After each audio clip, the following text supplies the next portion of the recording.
Very glad to be with everyone this morning. And last time we were together, we had a lot of fun talking about Nutrition 101. And we Hmm. spoke about carbohydrates and how the best carbs are our best friends. They're not our Hmm. foe, they are the primary source of energy. And we spoke about the carbs to pick and the carbs to avoid. Today, we're going to talk about protein. A lot of questions surrounding protein. There's so many different ideas out there and thoughts and recommendations, and it can be a sea of confusion. Hmm. So that's what we're going to get into So, this Doc, morning. Mhm. before we talk about protein a little bit, can I have a few questions about the carbs? See, Oh, yes, when yes, you yes. as you were talking about carbs, and Wednesday, I had a friend that delivered a whole bag of bread to my front door, and he Yes. happened to be listening to you. He sent me a message. He said, "You can't eat that bread because you hear what the doctor."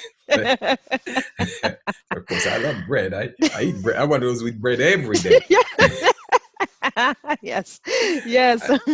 And so I know, you're talking about Ezekiel bread and the other kinds of bread. I wonder if you take a minute again to just go over for the benefit of our audience. Um, the differences, for example, in rye, wheat, Ezekiel bread. Why is it we can eat one kind, not if you have cancer or if you have certain illness? But what are the differences? Sure, that's a great question, and really getting Right, back to, particularly good, maybe too. go ahead. Yeah, and particularly, not say, for example, because growing up we had bread and eggs. When I came to America, we had bread, eggs, and potatoes. Yeah. We've given up the eggs, we've given up potatoes. Now you ask me to give up the bread. Huh? This is quite un-American. Okay, so first of all, I'm not asking you to give up bread, okay? That's not what I'm asking you to do. So thank you for bringing this up so we can talk about it, because I want us to be able to really understand what is best for us and our families. Now, everybody, there's some basics. There's some basics that we understand in science and medicine, that our body needs good nutrients to be able to function well. It's a machine, it's a well-made machine, and it needs the right fuel for it to function adequately. Now, foods that are unprocessed are the best. Foods that look the way they came off the tree or out of the ground are the best. So when you want to get to the best diet, you go back to the basics, to the beginning, to the Genesis 129 diet. That's the prescription that we were given for optimal performance. Now, as we have gone on in our not development, but as we have become more advanced and we have figured out ways to adapt our foods to meet our lifestyle, we have foods that are quicker and more convenient. And so we can get something from the grocery store that we can pop into our mouths without having to do much to it because it has already been altered in the factory. We want to be careful about those foods that have been altered to a great degree, where the fiber has been denatured. Remember, fiber is your friend. You want fiber in your food. We want foods that don't have a lot of oil and salt and fat added to it. Now let's get to bread. Bread comes from grain.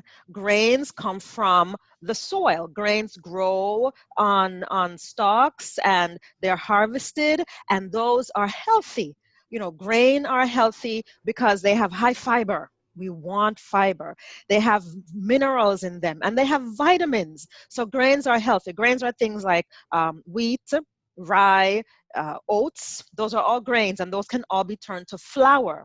Now, when they're turned to flour, the flour can be used to make different products. We have to keep in mind that while they're being processed to flour, sometimes very key elements are removed from these grains, like the husk, the bran, and so we don't have as much fiber left in them when they have been milled and ground and had some of the covering, the coating removed and the fiber removed. So we have a less nutrient dense food. It has less nutrients than the way it actually looked from the stalk.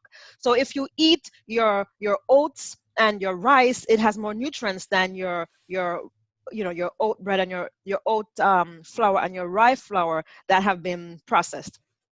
Now, let's get to bread now. Bread can be very healthy if the flour that's being used has not been terribly processed. You can make your own flour. You can get a mill, grind the grain, and you have flour. You haven't taken anything away from it, so that's great flour. But when it goes to the factory, sometimes they remove quite a bit, and they take that fiber and they sell it to other factories like the cattle industry, where the animals get all that fiber for their food. So there are certain breads that are good once the components of it are healthy. So I mentioned Ezekiel bread because that bread is made from sprouted grains. So grains that have been sprouted, and they have even more nutrients that can be digested easier. And when you look at the ingredients of that bread, one loaf has a good amount of fiber. It's higher in fiber than your average white bread. So I like Ezekiel bread and sprouted breads. They have more fiber, more nutrients per slice. I mentioned rye bread is better than wheat bread for a diabetic because when it comes to the glycemic index, meaning how fast it shoots your blood sugar up, white bread shoots your blood sugar up, right away, and then it drops. And diabetics don't want that. You don't want spikes and drops in your pressure. You want a steady blood pressure, not too high, not too low. White bread is not a diabetic's friend. It's nobody's friend, actually, but definitely not a diabetic. If a diabetic wants to have bread, they're better off with a rye type bread because and toasted, because rye bread it has a lower glycemic index. It doesn't spike your blood sugar as rapidly as white bread. Let's say we're taking somebody who doesn't have a lot of comorbid, a lot of illnesses, and they just want to maintain health. Then I would say that person can have bread, but it should be the best quality they can find. So a whole grain, whole wheat, a sprouted bread, not white bread that is lacking nutrients. You want optimal nutrients for your body. Does that make sense? Yeah, it makes good sense. So let me ask, because we have a lot of our, diabetics are common in the Black community. Yes. And even those of us, my doctor's been telling me I'm pre-diabetic for years. I think the last time I went, he didn't say that, which I was glad. I don't know what I did differently. But so I presume those of us who are on this path as we get older, that we are borderline diabetics, etc., that would be a good idea to stay away from, certain eating habits that might in fact bring on the disease in our lives. And so I would want to guess that a large number of the people who are listening today are either pre-diabetic or diabetic when they're over 60 or whatever. And so what suggestion do you have for them in terms of bread? Yeah, sure. So if you are diabetic or pre-diabetic, first of all, get to the root of the problem. Figure out what is causing your diabetes. Your insulin cannot get the sugar into your cells. And that insulin is being blocked by fat. The receptor on your cell is being clogged up by fat. So the insulin can't open up the receptor, can't open up the key for the sugar to go in. So fat is your problem. If you could remove that fat from the receptors, then when you had your sugar, you would be able to have it go into the cells. So what do I mean by that? As a diabetic, keep an eye on your fat intake. Remove fatty foods and your diabetes will improve. When your diabetes is improved, then you can better handle a slice of bread, a slice of healthy, whole grain, rye bread. So picking the best bread is not the solution for your diabetes. The solution is get your diabetes better control so you can enjoy a good slice of healthy whole grain bread. And when I say fat, I'm talking about fat that you find in your meats, fat that is in your ice cream, your butter, the oil that you're adding to your vegetables and your foods, the pastries that you're having with high trans fat. The fat is the problem. Remove the fat, your sugars will be more controlled. Then you can enjoy carbohydrates unprocessed in a better way. And now, and when you're talking about fats, are the good fats also at a problem for a diabetic or no? I For a mean, diabetic, yes, the yes. good fats can be problematic. So they have to have less nuts than a Hmm. non-diabetic would have. They have to have less avocado. But the good news is, once you get those receptors cleaned out and the fat is removed, and the receptors can now recognize the insulin, and the insulin can now get the sugar into the cell. Hey, now we're home free. Now we can put a little bit more healthy fats in. Now we can put a little bit more carbohydrates in and not have the sugars going out of control. So, if you're diabetic and your sugars are uncontrolled, start with the fat. Please start with that first. We don't want to ignore the obvious problem, and then you can start to worry about your different breads after that. But of course, if you're a diabetic and you went to the doctor, he would start with your sugar. And that is the truth. That is the truth. That's why we're here every week, Pastor, talking about these things and hashing it out and trying to get the information to our people so we can get better. Because when you go to your doctor and your nutritionist and the focus is always on sugar, sugar, sugar, carbs, carbs, carbs, not many of us are getting better. And as I've been able to study these points more and dig into the science, dig into the research, I too have had my eyes opened. And that's why we're here together sharing and talking about God's plan to make you whole and better. Awesome. So now let's talk about protein. Okay. All right. Sure. Let's talk about protein, because not only are folks worried about carbs, they're worried about protein, and it's confusing to say the least. So let me go to our presentation here. All right. Okay. So protein, myths and facts. Um, it was discovered in the 1880s by Dr. von Liebig, a German scientist, that muscles were made up of protein.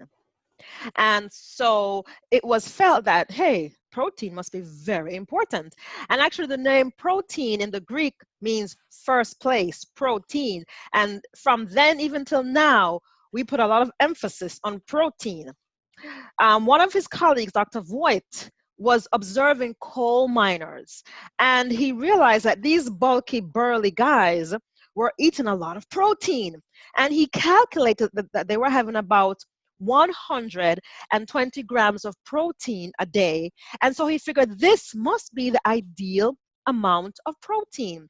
And from that time, we've had this push to get high protein in our diet, comparing ourselves to coal miners. And many of us don't work half as hard as a coal miner.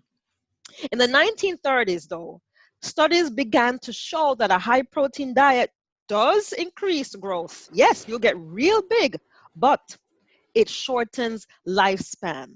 And the emphasis has never been placed on that second part, that it shortens lifespan when we get too much protein.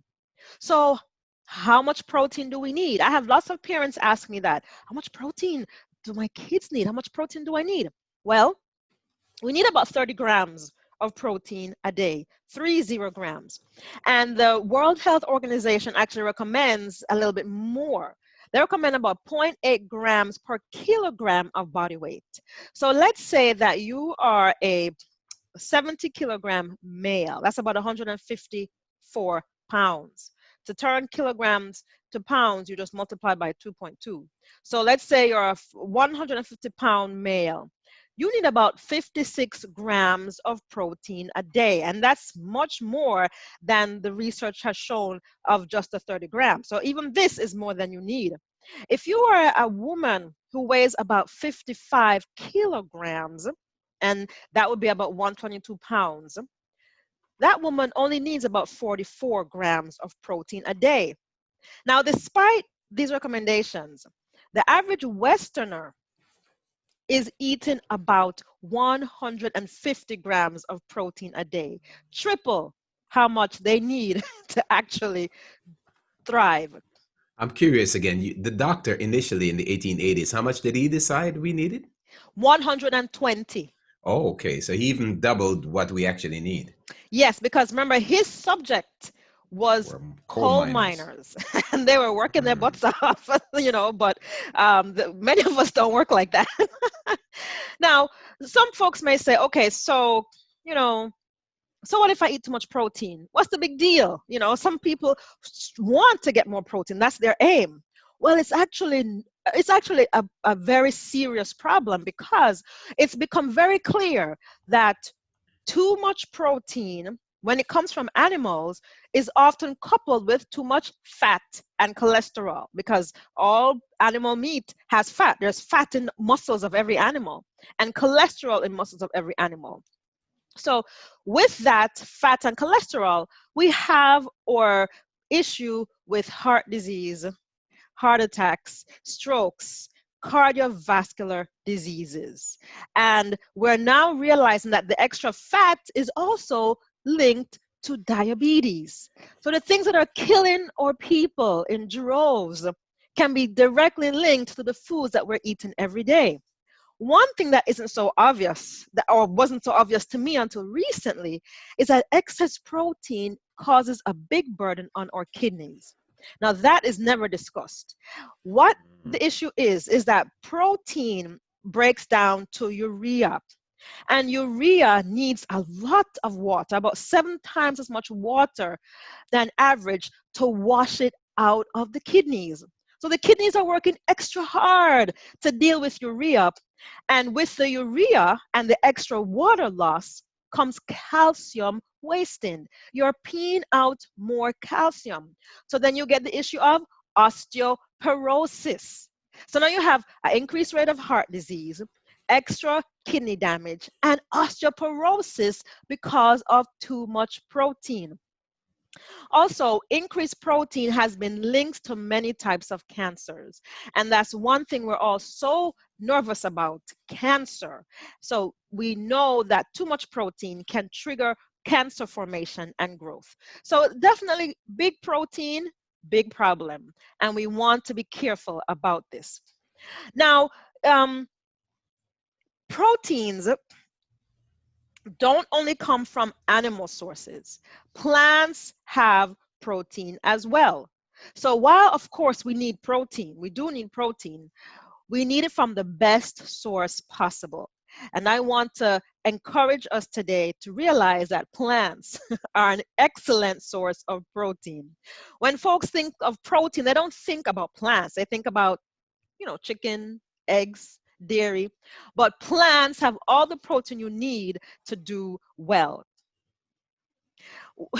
When you look in nature, and nature is an awesome book to educate us about the basics of life.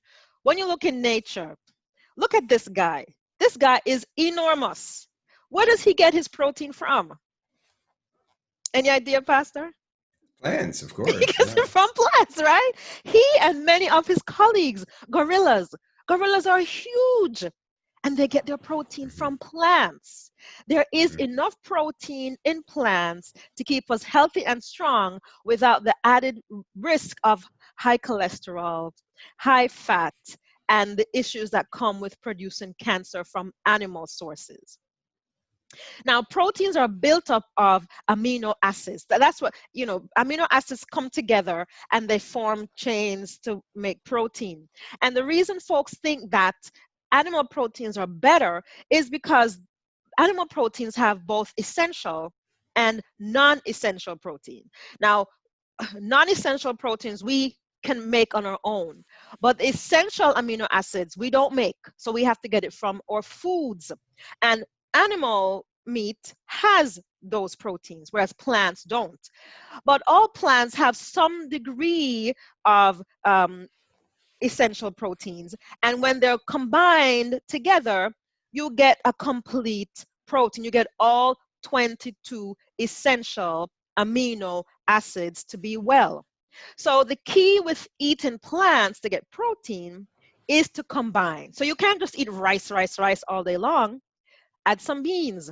You have rice and beans, you get a complete protein. You can't just, just eat beans and no grains.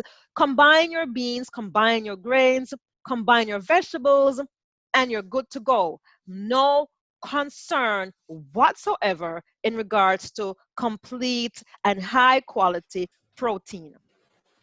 Now, we had said earlier that we need about 30 grams of protein a day. And now we know that we can get it from protein. So exactly what does 30 grams look like on my plate? And I'm going to go through with you a few items that I eat on a regular basis and that you might eat also, Pastor. And we'll see if we're getting at least 30 grams of protein a day.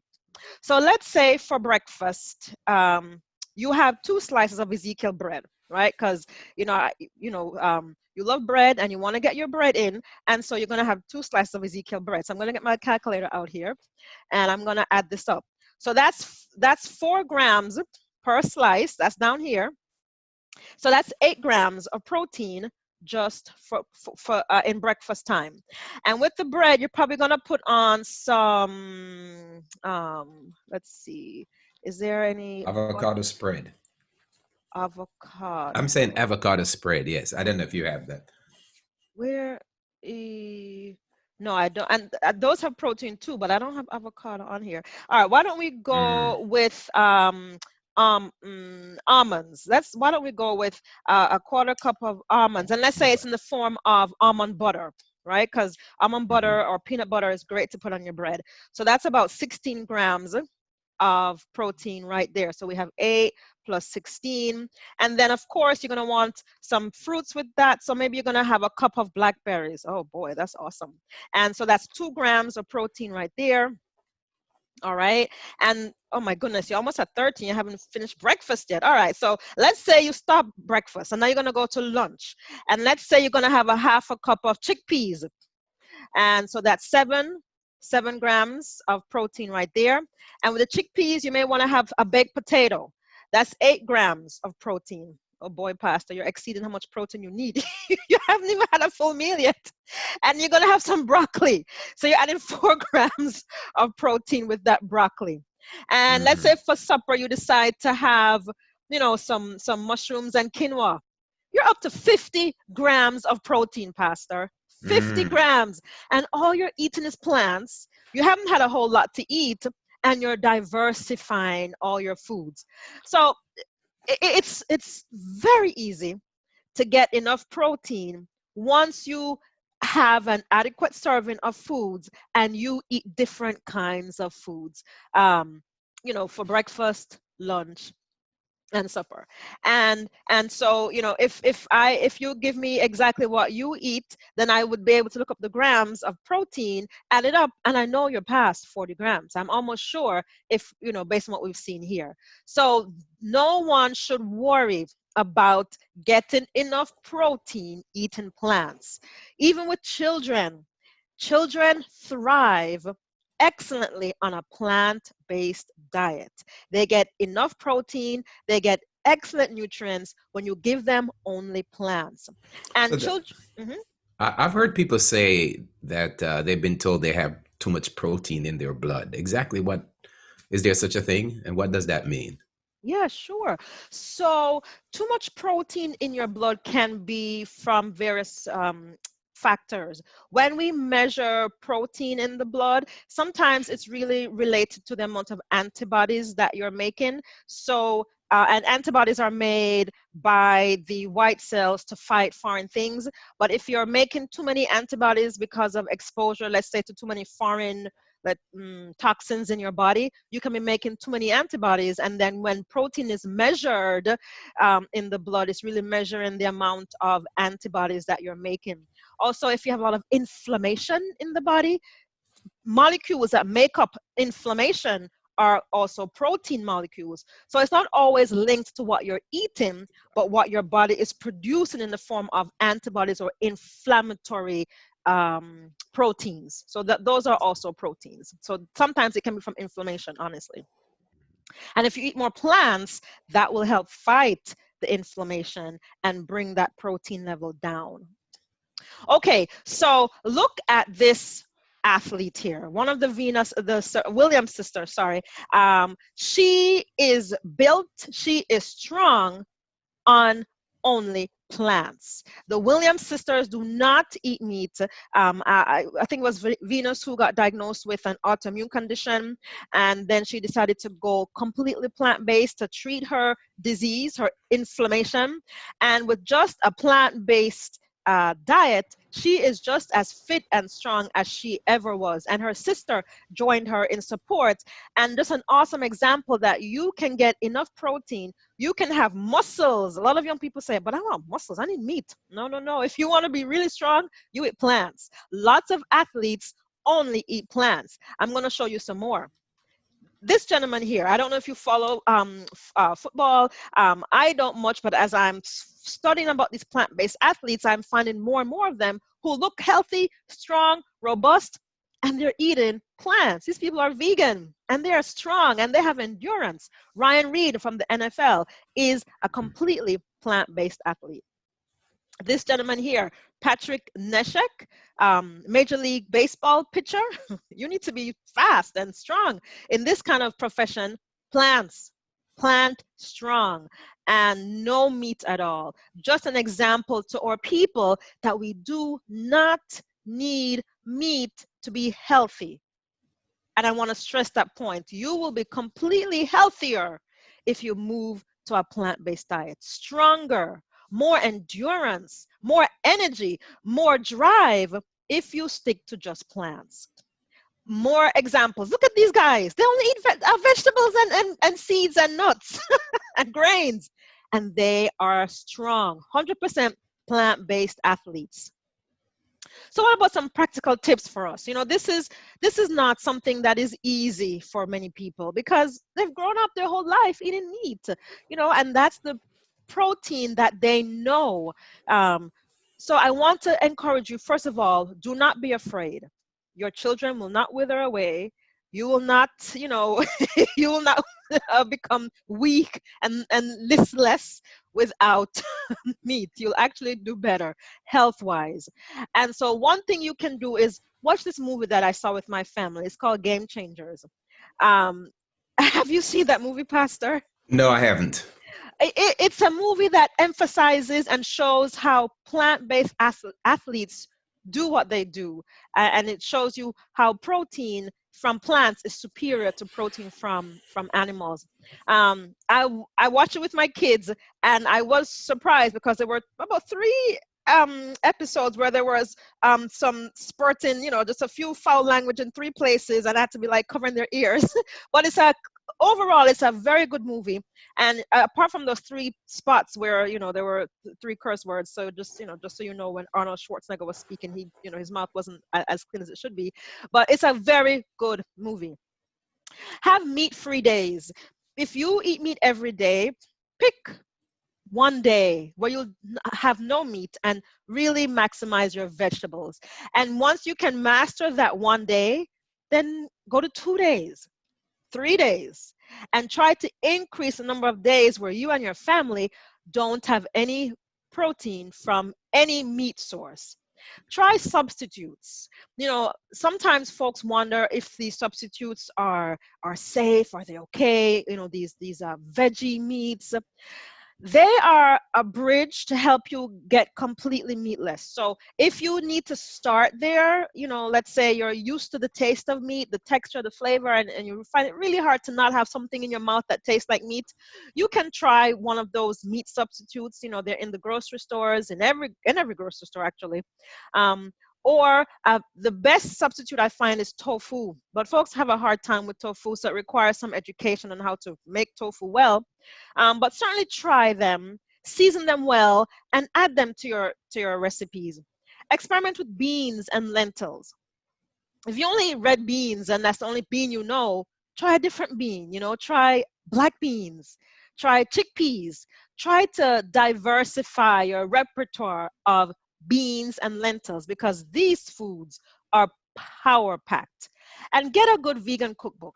I have tons. I seem to buy one everywhere I go because they give so many ideas of how to combine your foods, how to use seasonings, and how to put them together so you can really enjoy your food. Pastor, every day in my house for myself and my boys is a meat-free day. And our food tastes great just eating plants. So I really want to encourage you guys to try it. You deserve the best, and the best is there in plants. Awesome. Dr. Kathy, you said one thing earlier. I thought about it, meant to ask, but I forgot. And then some people are asking online. When you mentioned the rye bread, you said toasted. Why?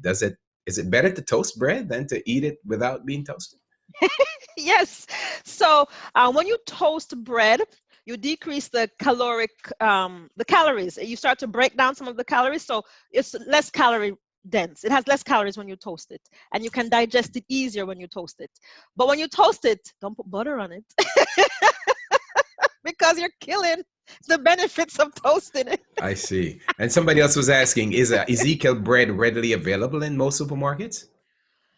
Yes, Ezekiel bread. I see it in Price Right. I'm so happy because that's the best price I can find in Price Right in the frozen aisle because it doesn't have preservatives. It doesn't last long.